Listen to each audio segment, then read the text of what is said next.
Good. So let me just give some background why we have this meeting.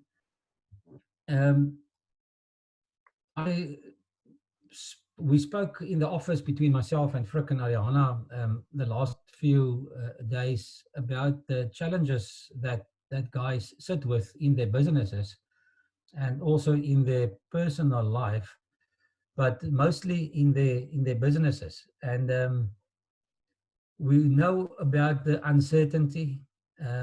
We know that the only thing that we know is that we don't know when it's going to end. And we don't know what the end effect of all this will be. And we don't know what is going to happen afterwards. And that's why we had a chat with Wouter last week on Friday. And Wouter willingly accepted our invitation to say, listen, I will share with you from my expertise, and you guys are welcome to ask questions.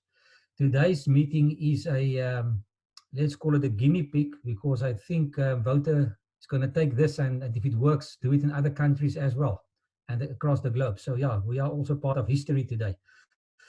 Wouter Droppers, that's the guy with the long hair. He's the president of Europartners in the Netherlands. Europartners, and Wouter can explain more about the connection between CBMC and Europartners, but Europartners and CBMC very closely involved there in the Netherlands, or in Europe rather. And Wouter is going to share us some of his information from his expertise. But Wouter, I want to ask you to introduce yourself, to unmute yourself, and to tell all these people, we are 41 at the moment, so you must tell 40 other people who you are, and yeah, and a little bit about yourself. And then when you're done with that, I will start off with a conversation. Yeah, thank you very much, Harm, that I can be here and that you introduced me here to the people and our friends in South Africa. Indeed, I was president from 2007 to 2015 of CBMC in the Netherlands, so I'm very acquainted with CBMC and what they are. And currently, I'm president of CBMC Europe, called Europartners. The only reason we call it Europartners is because of the diversity of all the nations in Europe. And we cannot come in with an American or English name everywhere. The Germans prefer a German name, the French prefer a French name.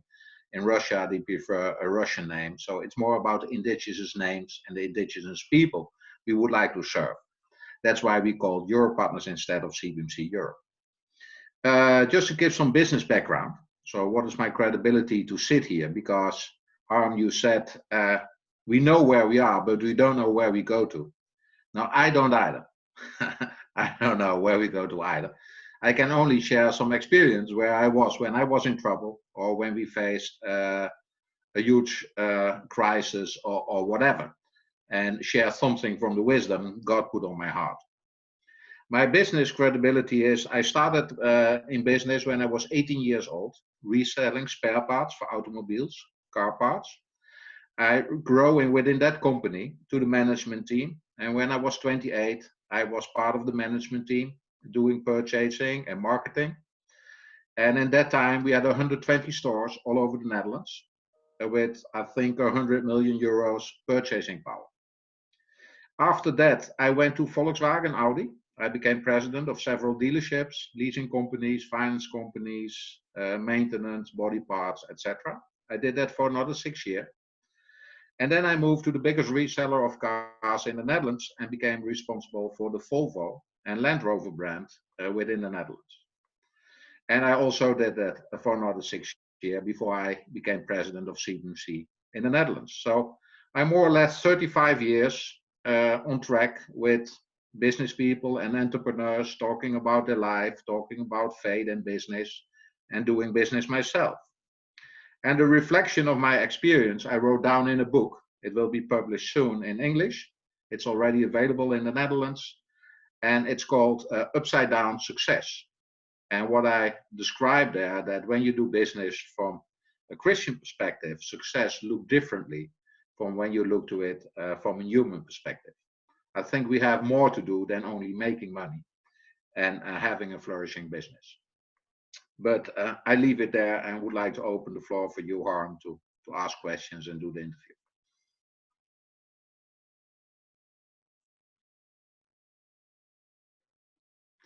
Harm, you still there?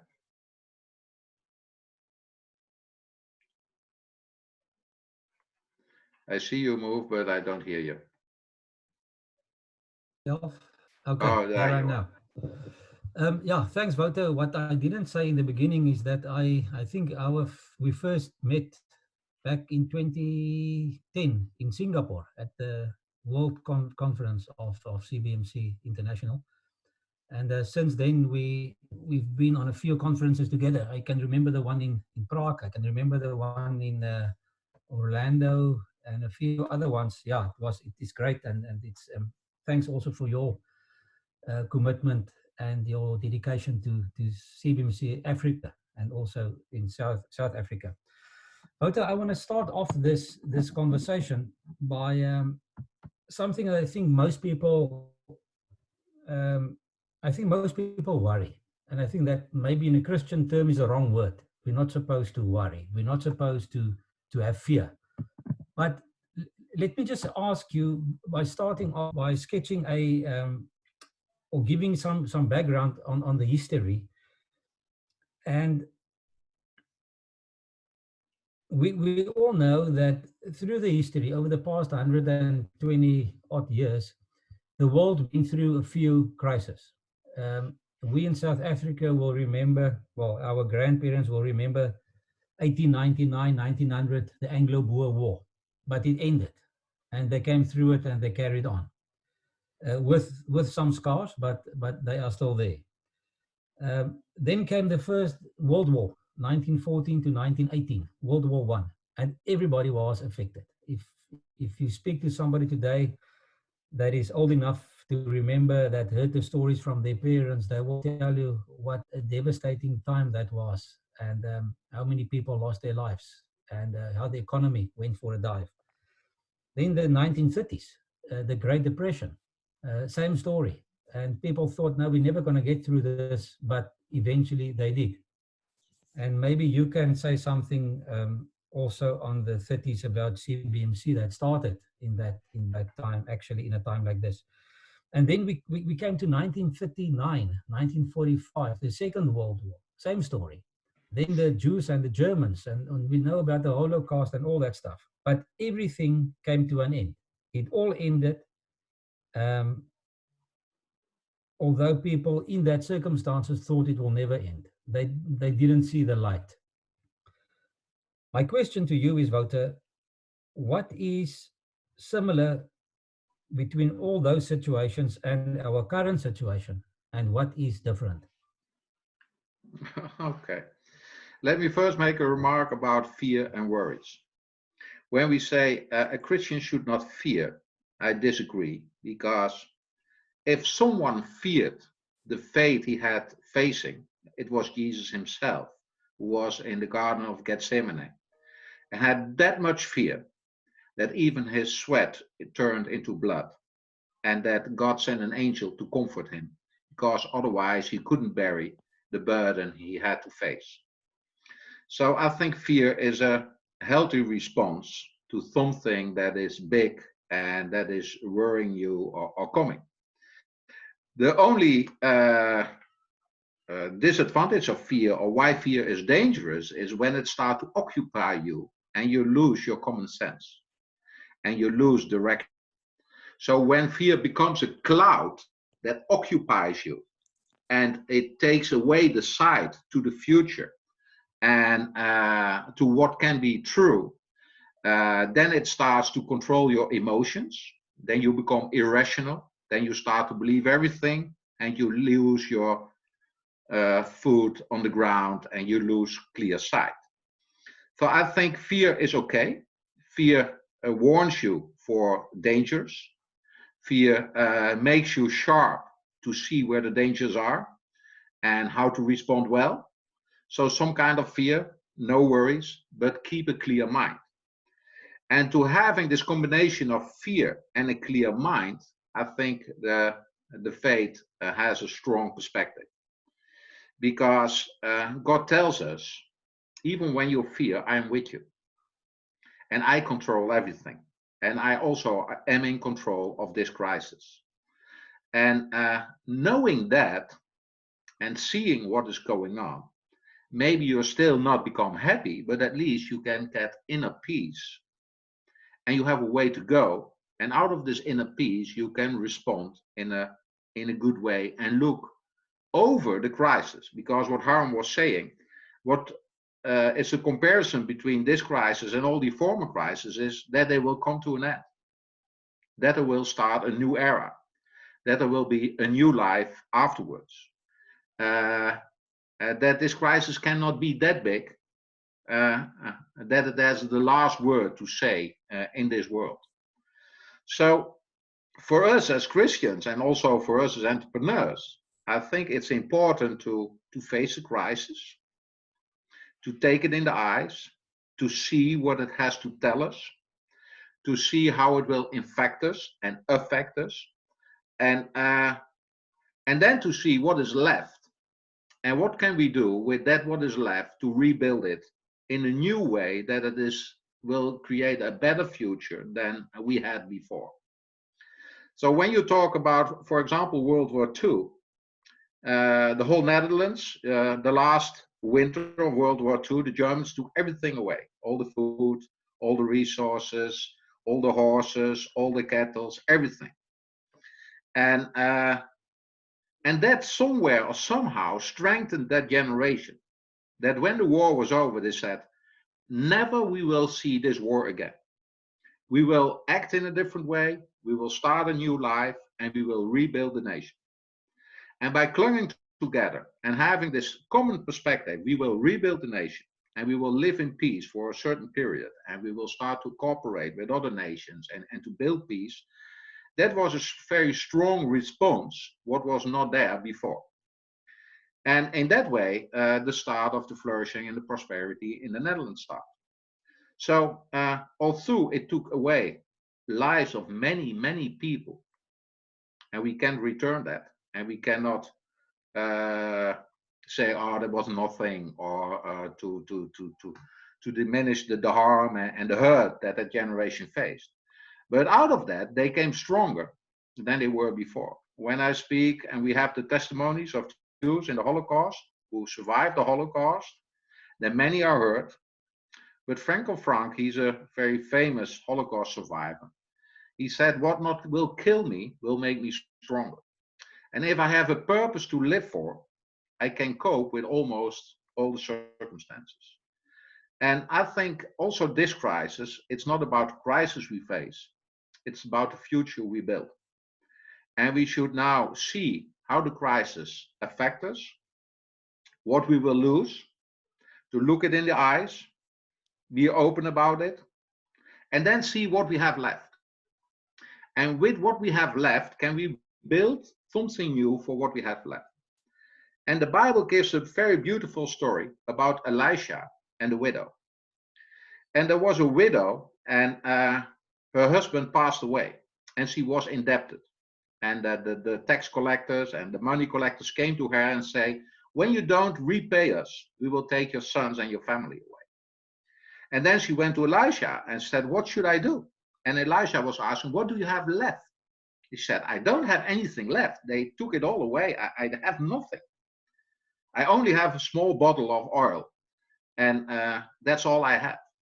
And then Elisha said, take that bottle of oil, what you have left, and use it to multiply it and do business with it. And I think even after this crisis, there's something we have left. We have our intellect, we have our physical body, we have our talents, we have our skills. Maybe we still have a home, maybe we still have some soil, maybe we still have a farm or some cattle.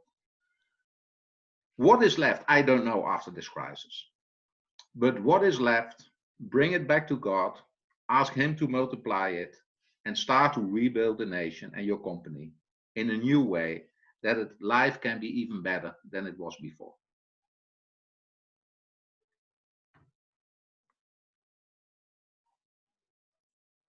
Did I answer your question, Harm? You have to unmute it.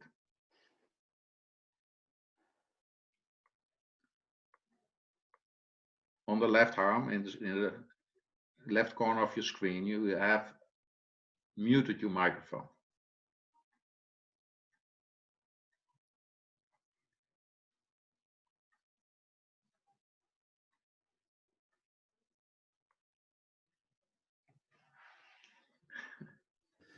Yes. Leon, you muted me, so I couldn't unmute myself. That is what happened there. Sorry, Wouter. Yeah, thanks for that. I think what we also must realize is that people are not all at the same place at the moment. I think people are at certain separate or different levels at this stage. There are people that will be, let's say to this afternoon, listen, I'm okay. I can easily cope with this. My business is strong. I still have an income. I can deal with this. It is not a problem. And then there would be the people that say, yeah, it may be difficult, but I'll get through it. I'll have to make some adjustments. And then there might be some people that say, oh, it's terrible. It's hitting me hard. I don't know how I'm going to survive.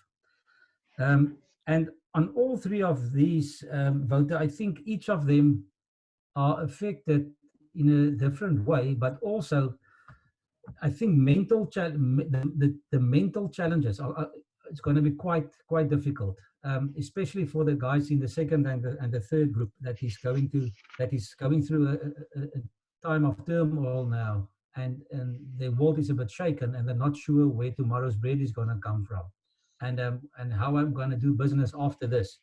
So maybe you can take us a bit through that and how all of this comes back to what's going on in our minds. Yeah, I can. When you have nothing or you are in the survival stage, it is hard to regain perspective because the worries will take over, the emotions will take over, the fear will take over, and then from someone outside, it looks very easy. Oh, he tried to comfort me, but he doesn't know where I am, and that is true. I live in a different society as you do. We have all different circumstances. That is true. But you have to know, I was unemployed myself.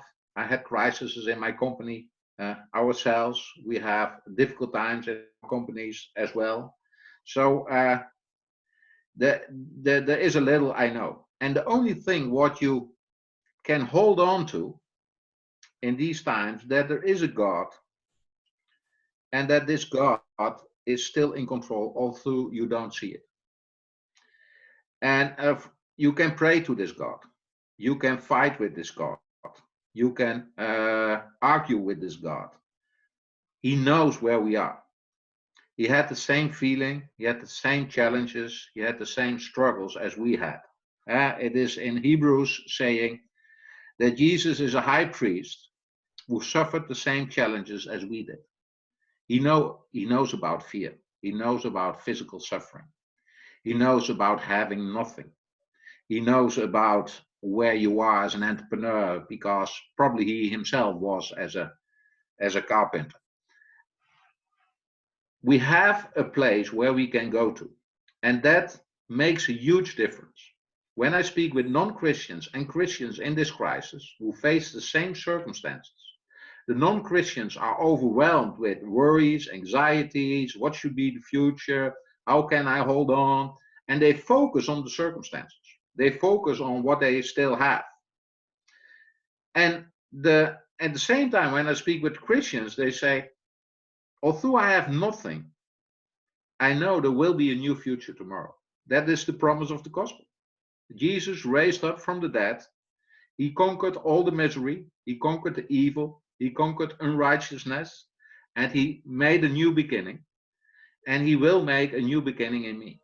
The question is more, where are you focused on? Are you focused on the circumstances? Or are you focused on your purpose for life? Why are you here? What is the purpose? Why are you living here? What is in your heart? And when you have a good purpose, when you say, my purpose is to serve God, to bless the people around me, to be a good role model, to show light, to bring salt to society, to take care for other people. Even when I have nothing, I can pray for other people. I can build relationships with other people. I can take care for other people. I can comfort other people. My purpose is not gone.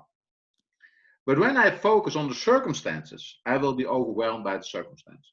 But when I focus on my purpose, I can, even when I have nothing, live my purpose in some way. So the big question is, for me, what is our purpose? What was our purpose before the crisis? Was it to become rich, to become prosperous, to have a flourishing company? Then now we face difficult times. If it was, with my company, I would like to bless society. With my company, I would like to take care of my staff and employees. With my company, I take care of my family. So when my purpose was bigger than the company itself, that even when my company has less opportunities, my purpose to take care for my family, to take care for my staff is maybe less enabled. I have less opportunities, but still it's there. And still I can live my life with a purpose. And I think this purpose is very important. That we don't live from the circumstances, but that we live from a purpose that God promises. He said, I promise the Messianic kingdom. I promise righteousness. I promise justice. And you, as salt and light in the world, should live it. And even when I have nothing, I can live that kind of life. And sure, I don't want to do sheep about what we lost and that it is easy. It is not easy. But can they take something away we cannot rebuild?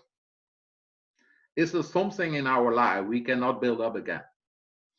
And if we thought we were in control in the past because we didn't face the crisis, then we should ask ourselves, was that a real control? Because we all know we thought maybe we were in control, but we were not. We still lived from the grace of God and from his blessings. I think that are maybe some points that can help you when you face this dilemma. Harm, back to you. Wouter, you mentioned a few things. You mentioned purpose, you mentioned focus. And the one word that came up in my mind was identity. If you know where your identity is in this time, then the impact is going to be much smaller, because you're going to look past that towards your focus and towards your purpose, because your identity is not in your business and in your belongings and in your assets, but in Christ. Yes. And then also what I hear from you between the lines is that during this time we must keep on being good stewards of what God has given us, what God has entrusted to us. If it is our workers, our family, our money, our time, whatever it is. Is that correct, Wouter? Yes, because that gives you satisfaction and that gives you the joy. And keep the joy even in these terrible circumstances. Try to see the smile on the face of a small child or on a person you meet. Try to celebrate life even when you are mourning or you see the tears, because they belong to life. Maybe in the West, we, at least in Western Europe, we are not used to suffering so much. And we easily lose perspective when suffering comes in. But even in the suffering, I can comfort people. I can share my life with people. I come close to people. When my father was passing away, the most intimate moments I had in my life with my dad was just before he was passing away. We were so close to each other. So that celebrating of life was there more pure, more authentic, more genuine than we had in all those years before. And to have a full life and to have a full life perspective, I think that is important to keep that in these times. Wouter, when we had our discussion about this on Friday and yesterday afternoon, you said something that took me back to Matthew 25, and I went back to read it. Don't you want to take us through that chapter quickly and just explain how that is applicable for us today? Yeah, in Matthew 25, we see about what God really cares about. And you see there that the four parables who are about the last verdict or the last judgment. And the first parable, or the last parable, let us start with the last parable about the sheep and the goat. God didn't ask me, how were your circumstances? Or who was responsible for your circumstances? Or was there a corona crisis? Or did you live in Western Europe, or did you live in South Africa? The only question he asked in that last parable is, who were you amidst of your personal circumstances? Who were you when I was hungry, when I had no clothes, when I was thirsty, when I was in prison, when I was a foreigner? So it's not about what happens around us. And we too much focus in a crisis about what happens around us. It's not about what happens around us, it's who we are within the circumstances. And then the parable before is the parable about the talents. That God said, I give you all kinds of talents and resources and skills and opportunities. And what did you do with it? Did you multiply them? Did you went out, do business with them and multiply them? Or did you bury them in the ground? So it could be that this crisis is so big that you said, I cannot move anymore. I'm done. I fall to the ground. I don't know what to do. But God said, even when you have a lot of talents, or you have small talents, or you have less talents, the question is not how much talents you have or what your possibilities are, but what you did with I gave to you. So that was about the talents. And then the parable before is that we can say, but dear Lord, life was that hard, and we lost track. And that God said, but it's about the 10 girls who keep the oil. Were you still connected with me amidst of everything? Did you keep the Holy Spirit? Did you keep this connection? Did you keep this perspective of me coming back? Did you have this intimate relationship with me where you could be strengthened and where you could be fed and where you could be present? And then the first parable is in Matthew 24, actually. And that is about what did we do with the people entrusted to us? Because we are leaders. And did we slash them? Did we beat them? Did we use them? Did we misuse them, abuse them? Or did we serve them? So these four parables all go about the last judgment. And they don't have anything to do with the crisis or the circumstances. They all go back to who were you in certain levels of your life, in certain responsibilities, in certain roles, in certain circumstances. And I think we should keep these four in mind even when we face this crisis.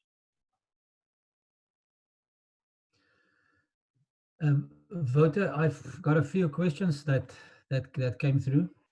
Okay. Two of them, I'm not sure if it must be answered now, but if you are, if you think you're up to it, you can go ahead. And two of the questions that's raised here is about how do I handle my creditors, people Yeah, that knock on my door and ask for money. that's a good question. You know, the advice that the government in the Netherlands is give everyone some time to pay. So the credit lines are now longer than before. So the people don't have to pay taxes, the people don't have to pay social securities, the people don't have to pay pension funds because they know everyone is in a crisis. And the government keep the credit lines open. And also the government said to the suppliers, he said, when people cannot pay, give them some extra time. And sure, the problem is that it will affect the whole chain. Because when I, as the first one in the chain, will not pay, then the minor ones and the small ones and the people who really suffer from the business will suffer more. So I think government, taxes, social securities, insurance, banking, they have enough buffers, they have enough money. you can keep them on your the payment. You can postpone to a little later period. But I think the small suppliers who work for you, your staff, your employees, your contractors, where the income immediately affect also the family life, you should pay. Let me give me, and I think not always God will repay it, but an example from Latvia. I spoke with a good friend in Latvia. I spoke with him Monday, and he said last Sunday I was asking myself, should I be as generous to the church and to all the charities as I was before?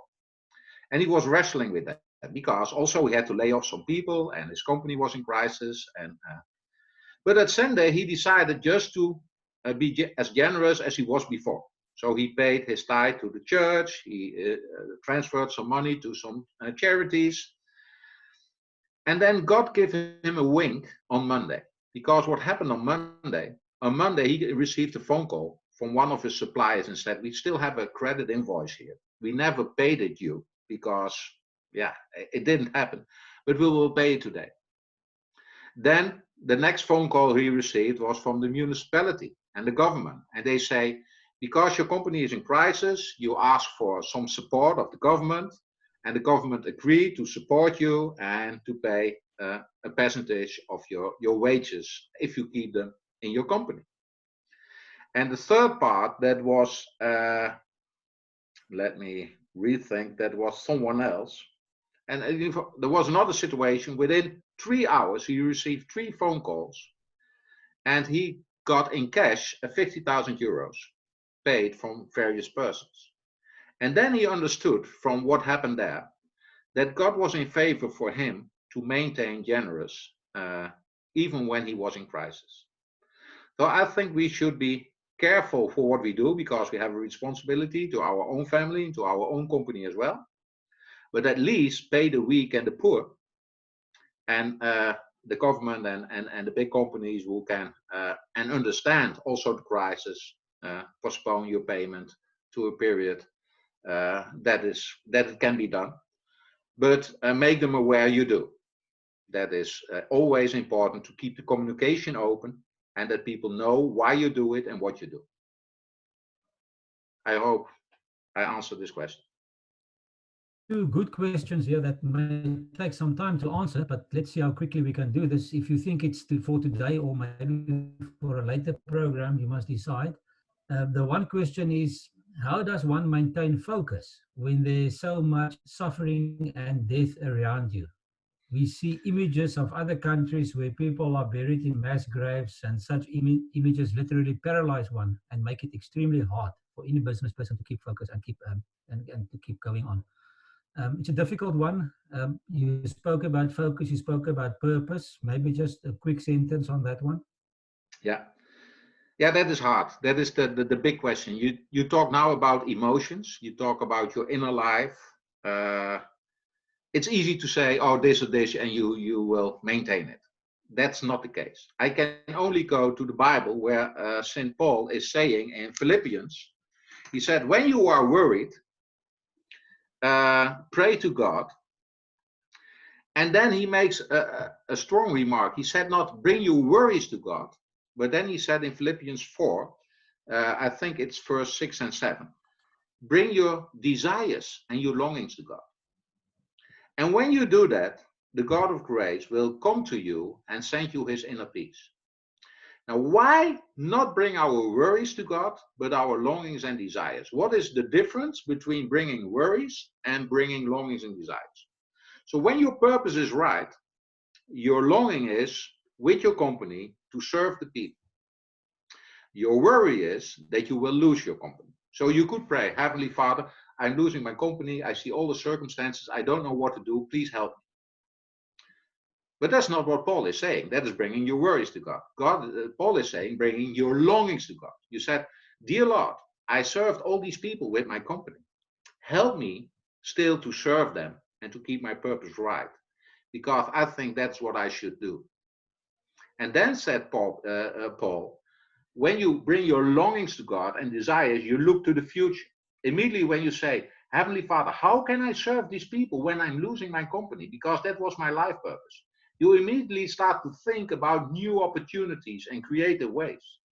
And then the inner peace, Paul promised that the inner peace of God will come to you and say, I will give you a way how you can serve these people still, even when you are losing your company. And that this inner peace is the secret. And Paul is saying, don't bring your worries to God, but bring your longings and desires to God, and then the inner peace will fill you. And this inner peace will help you to have a clear mind and to do what is just and what is right.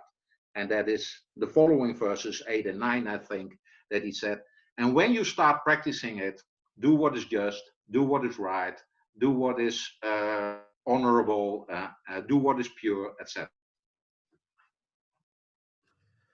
Thanks, Wouter. I think that was well answered. A last question that I've got here. Um, this guy asks about the common sense that God gave us. He says God instilled in us a common sense. How does this apply, firstly, to identifying indicators of potential trouble? And secondly, using your network constructively during these times. So identifying indicators and how to use your network constructively. Identify indicators for what? Of potential trouble. Oh, I think a very good indicator is your fear and your worries. Therefore, we should not say they are not Christian, because fear comes in when you feel something in your stomach. You feel something is not right.